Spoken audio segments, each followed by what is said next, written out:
آپ صلی اللہ علیہ وآلہ وسلم نے ارشاد فرمایا، جو شخص ظالم کے ساتھ اس کی مدد کے لیے چلتا ہے حالانکہ وہ جانتا ہے کہ وہ ظالم ہے تو یقیناً وہ اسلام سے نکل جاتا ہے۔ ظلم کرتے ہوئے لوگ سوچتے نہیں کہ اس کا حساب کتنا بھیانک ہوگا۔ ظالم یہ سمجھتا ہے کہ اللہ تبارک و تعالیٰ نے جو اسے عہدہ دیا، مقام دیا، کیا وہ یہ مقام اور عہدہ اور ذمہ داری دے کر بھول گیا؟ ایسا ہرگز نہیں۔ اللہ غافل نہیں، بے خبر نہیں۔ کئی انسان اپنے اسی منصب اور رتبے کا ناجائز فائدہ اٹھاتے ہوئے ظلم پر اتر آتے ہیں۔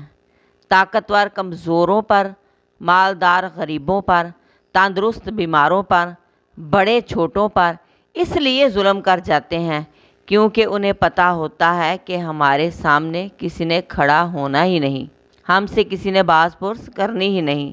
لیکن وہ یہ بھول جاتے ہیں کہ کوئی پوچھے نہ پوچھے لیکن عرش والا تو پوچھے گا، اس سے بھاگ کے جاؤ گے بھی کدھر؟ کئی لوگ جانوروں پر ظلم کی انتہا کر رہے ہیں۔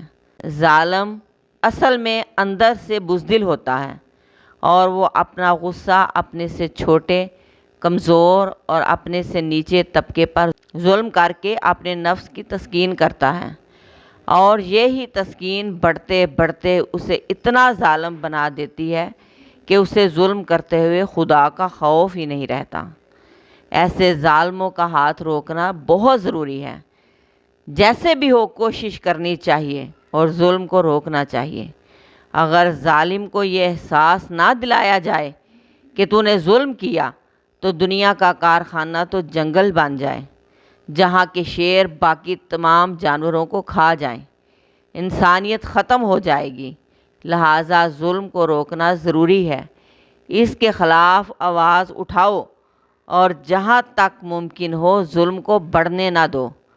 اگر چپ رہو گے تو ایک دن تم بھی اس کی لپیٹ میں آ جاؤ گے۔ یہ یاد رکھو کہ اللہ تبارک و تعالیٰ کل کائنات کا مالک ہو کر بھی اپنے بندوں پر ظلم نہیں کرتا، تو ہماری تو حیثیت ہی کچھ نہیں، ہم کیوں اتنے ظالم ہو گئے؟ ہمیں ہر حال میں کوشش کرنی چاہیے کہ ظلم کو روکا جائے، کیونکہ ظالم لوگ رب کائنات کو پسند نہیں۔